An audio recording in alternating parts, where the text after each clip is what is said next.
virus get more ominous by the day. Once again, the Beef Brigade has taken law in its own hands in this country.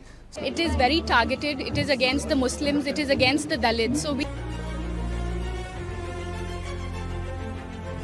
see how people see things happening, and in the Quran, again and again, وَمَنْ عَافَى وَأَصْلَحَ فَأَجْرُهُ عَلَى اللَّهِ عَاقِبُوا بِمِثْلِ مَا عُوقِبْتُمْ بِهِ وَلَئِنْ صَبَرْتُمْ فَهُوَ خَيْرٌ لِلصَّابِرِينَ. That yes, you can indeed redress wrongs as you choose, but if you show patience, if you're forbearing, that is better to you. If you forgive, that is better to you.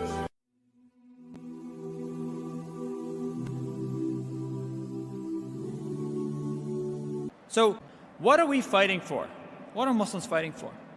First of all, we're fighting for our right to be here and practice our religion freely. The right of Muslims to exist in this land, to be people who are standing for the word of God in this land. What can be greater than that?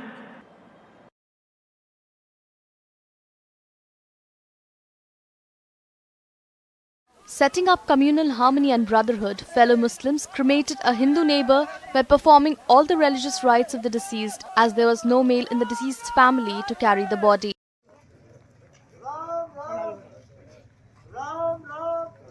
तबीयत खराब थी, cancer था, मैं 2 दिन पहले पता पड़ा था। तो ये जो आपके जो We still have to have compassion for these. This is part of Muslim justice. This is part of the justice of the Sharia, which is the omnipresence of mercy. Even when the law is being laid out, even when punishments are being meted out, one has to be merciful. People now, so many celebrities, so many scholars, so many activists, Christians, Jews, atheists, Buddhists, Hindus, who stand up for the rights of Muslims, who stand up for the rights of the oppressed. There's a lot of people out there doing that.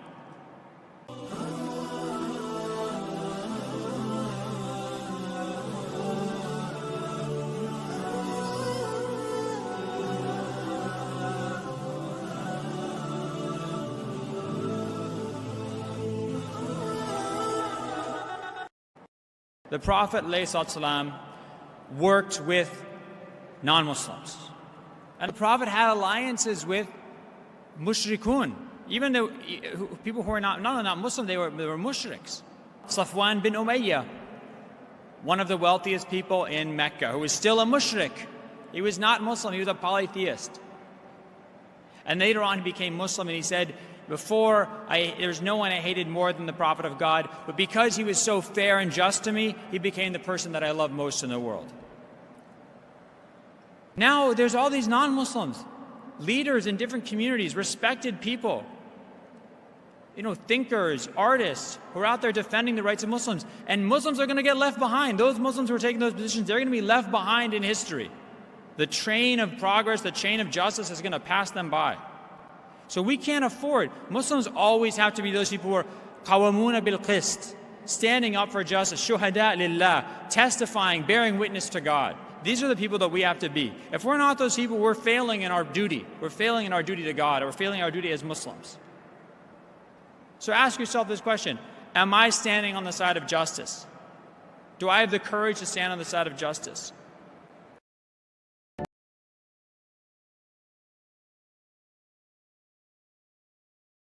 We weren't just created when we came into the world. We have not created the heaven and the earth and whatever is between them in play. If we wished to take a sport, we could have done it by ourselves, if we were to do that at all. God doesn't create to satisfy his whims or fancies or entertain himself. The believers, what are they supposed to attain to? And it's very clear when you read the Quran that in the Quran, God's mercy, compassion, forgiveness, kindness, beneficence, warmth, generosity, all the things we normally think associated with God are freely given to all mankind. If we do not turn to God in love, then we just receive his mercy, forgiveness, kindness, beneficence, warmth, generosity, all those wonderful nurturing things, his nurturing, and we reject it. And so we never really experience that love, because we never really turn to it and open ourselves up to it. It is always there for us, But unless we enter into that relationship, that love, that give and take, that relationship of love is never develops. We reject it, and that's what the word kafir means. It means to reject, to turn your back, to ignore, to throw something, a gift that someone gives you behind your back. And so the Quran tells us that the believers will experience this sublime relationship of love. O you believe, if any from among you should turn back from his faith, then God will assuredly bring a people he loves and who loves him. The purposes of creation, maybe the essential purpose of the creation, is to produce from this subset of humanity that will freely enter a relationship of love with God.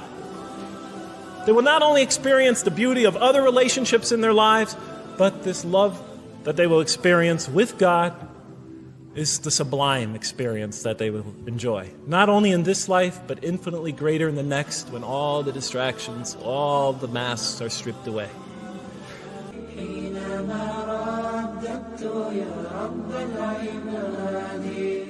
وانتشت روحي وصار الدمع يجري